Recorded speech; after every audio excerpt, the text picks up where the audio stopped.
Greetings, ladies and gentlemen of YouTube. I'm Lewis Cipher, and this is the Devil's Advocate Debate Club. Welcome back. Today's subject will be mandatory fun, or mandatory happiness. See, as some of you might know, I work at a carnival, and I've been using the quote, "the fun is mandatory" here, which, while it's a lot of fun itself, has gotten some odd looks from the more intelligent members of the audience, who might have picked up on the fact that mandatory fun is actually a rather terrifying concept. One of the places you'll find mandatory fun in modern society is North Korea, where you can't really speak out against the government. If you don't feel like things are going well, you'd really best keep it to yourself, because saying that things aren't going well is literally an offense, and even just not smiling or showing an appropriate degree of patriotism at the appropriate time can be an offense. Back in Soviet Russia, we had, and in other places as well, mainly from what I know, communist or socialist states, we've had places where if you were a wrong thinker, if you had the wrong opinions or ideas, your neighbors could report you. Or even if you didn't, your neighbors could simply report that you did if, say, they wanted your apartment for their brother because, well, the government took all of these complaints very seriously. So, why are we talking about mandatory fun? Well, one of the first steps towards this process is the process of political correctness. Things like hate speech laws. The reason for hate speech laws is because we're afraid that the words that we say or that others may say might make people feel bad. Well, sometimes it's not just your words that make people feel bad. I have had a pretty rough ride with the carnival this year. I absolutely loved the job last season and have been despising it enough this season that I'll likely not go back next year. So I'd had a bad couple of weeks and was in a pretty terrible mood. This isn't something that I let affect myself when I'm out in front of the audience, but when we're just setting up and tearing everything down, that's another story. And so I had become fairly surly, I would suppose, with my coworkers, who took notice, especially because of my generally bright and cheery attitude. And after asking me several times what was wrong, and I'm making it clear that I didn't want to talk about it, one of my coworkers, technically at many times one of my supervisors, told me that people liked me more when I was happy. This was meant as a way to cheer me up, but was kind of the equivalent of the 1950s "you should smile more" that women would get, you know? It's a brighter place when you put on that smile. And that's true. And it's something that for most of my life I've generally tried to live up to, is I try, even when I'm really sad or depressed, not to let most people, at least those who don't bother to get to know about it, because if I put on a smile and a happy face and an attitude that would never let anyone know that I was depressed, which these days I'm not, but I was for much of my life, then it's a lot easier for them. Now, Disney takes this very seriously. If you work at Disneyland, not only is the smiling mandatory, but they teach you the Disney smile.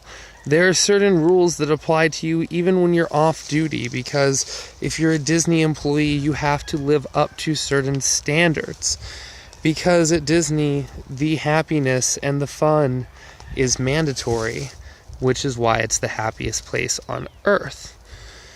But the employees at Disney sign up for that going in. This is all in employee orientations and is, something that they can leave and get away from basically at any time. With some difficulty, I'm sure. It's not like replacing a job is just an instant thing, but if it's the government enforcing mandatory fun or happiness, where does that leave us? Lots of people know the book 1984, where in the end of the book, spoilers, huge spoilers for 1984 if you've not read it, it's not enough. Sorry about the shaking, there are mosquitoes and more of them than I expected. Anyways, in fact, I think I'll step back from this area. It's not enough that they kill dissenters. If you just kill them, they become martyrs or, catalyze rebellion, one thing or another. Anyway, you don't just kill dissenters, you have to make them agree with you first. And so they catch and reprogram dissenters by some ridiculous means, even faking at least some of the rebellion against them, so that when you join, you're actually just turning yourself into the government as a dissenter. Terrifying stuff. The reason why George Orwell, the writer, is known for Orwellian natures of governments being described that way. But in the end, it's not enough for them to kill the main character, who is a dissenter. He has to agree with them. He has to have a smile on his face, and a tear not of sadness, but of happiness, rolling down his eye as the bullet goes through his head. It was one of the first books that ever made me cry, and most books or movies that have made me cry, that have gone to me emotionally, are things like, Old Yeller or Bridge to Terabithia. But this was something else entirely. This wasn't, the emotional pain of a character I liked being killed. I didn't actually like the character that much. This was the terrifying realization of, even remotely, the possibility of that kind of a system of government existing. And we're seeing steps towards it these days. I did the video about the European Union. They're certainly closer to it in many parts of Europe than we are in America, but we're seeing it more and more here. I'm on social media, mostly to learn about other people's opinions. And I've recently had a discussion with a group of people on the left, at least a couple of whom are Democratic Socialists of America and, proud socialists, who don't ever get to a point where we can agree to disagree. Basically, no matter what the subject, they've not just taken things I've said out of context, but taken things I've said to mean literally the opposite of what I said. There was a tweet in which I said I didn't think that one of them was a bigot, in which we got into an argument, me, her, and two of her friends, for hours, where they kept continuously insisting that I had called her a bigot, and posting quotes of a tweet in which I stated I didn't think she was a bigot to prove that I was calling her a bigot.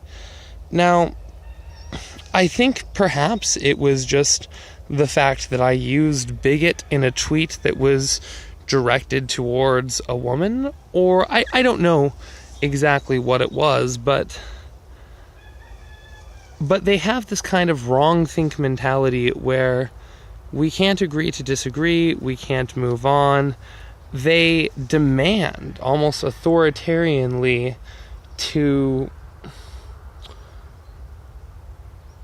either have outright proof of what I'm saying, which in this case I had, and they just, I don't know, really don't understand how they tried to portray my tweet as saying the opposite of what it did, but it's a level of cognitive dissonance that I had never personally encountered, and that reminded me of 1984. These are people who probably wouldn't mind the idea of enforced happiness, because hey, everyone's happy, right? What's wrong with that? Well, it's a way to stop dissenters. Most people know 1984, but a lot of people don't know that George Orwell basically stole the idea from I forget if he was German or Russian author, who had sent the book to America because at the time it couldn't be published under the authoritarian nightmare of a government which he lived in. The book, I believe, was called We. I was trying to look it up before this video, but without much luck. I found it in an honest-to-God library when I was younger and read it, but I haven't been able to find too many traces of it online. Anyway, though, in the book that 1984 was based on, which was sent to George Orwell to be published in America, and he wrote and published 1984 with enough changes to call it his own work instead. They once again live in an authoritarian society, and there's a group of rebels fighting back against the government. But the ending is very different. They don't kill the main character, and they aren't taking people and making them happy before their executions. They simply take a drug that removes dissent and makes everybody happy with the government, with the status quo, and feeds it to everyone. Basically forcefully. They line you up and you're happy after you take the drug. Now, I believe they maybe even had a permanent procedure at the end of that novel. I haven't read it in more than a decade. But the happiness was mandatory.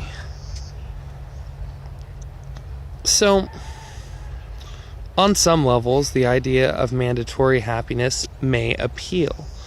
I mean, the idea, at least from the standpoint of, say, North Korea, is that if the populace are happy, they'll be motivated to work well, and if everyone is happy with the way things are, they'll do as they're told and things will operate smoothly. The problem is unless you are chemically enforcing the happiness, which leads to a drone population who might have harder time solving complex issues and a society that will inevitably stagnate, unless you're doing that, trying to enforce happiness is completely pointless. It just forces people to hide the way that they really feel. This is the same as with banning people on social media or hate speech laws. Enforcing these laws doesn't change the way that people think, it just changes the way they speak, and in the case of enforced happiness, the way that they act. This is a great way to radicalize and to breed rebellion. Unless we're in the Orwellian world of 1984, where absolutely everything is monitored, every step we take by the government, everything everywhere. Until we're to that point, there's not really a way to enforce happiness. And even then, well, the book shows the problems with it. Anyway, I felt it was important to do this video because for the first time, as I delve deeper into the hellscape that is Twitter and social media in general, I came across people with a level of cognitive dissonance that shook me to my core, because I remembered it quite clearly from the first time I came to realize it, when I got to the end of 1984 as a kid. Enforced happiness might sound like a good idea because, well, everyone's happy, but really it's just a terrifying way for the government to control its populace, which might sound appealing to authoritarians and, well, fascists, but quite honestly just leads to stagnation. We need our individualism and honestly our competition in order to continue growing as a society. It's what's helped us build us to where we are today. It's why countries that centralize too many of their systems tend to fail. Now, I'm not saying we shouldn't try and be happy in a world where sometimes it becomes increasingly difficult, but I'm sure if you look around, there are little things that can help. I guess really the point here is, even if no one's pushing for it yet, I think we might be close to the point, especially in Europe, where people are going to start pushing for mandatory happiness again. And I don't know. Somehow, I just think there's a better way than government-enforced happiness. Anyway, as always, thanks for watching. I know you humans are forgetful and need to be reminded of things, so please remember to like and subscribe. And more importantly, let's have a discussion about happiness and mandatory happiness in general in the comments below. As always, I'm your host, Cipher, and thank you for watching the Devil's Advocate Debate Club.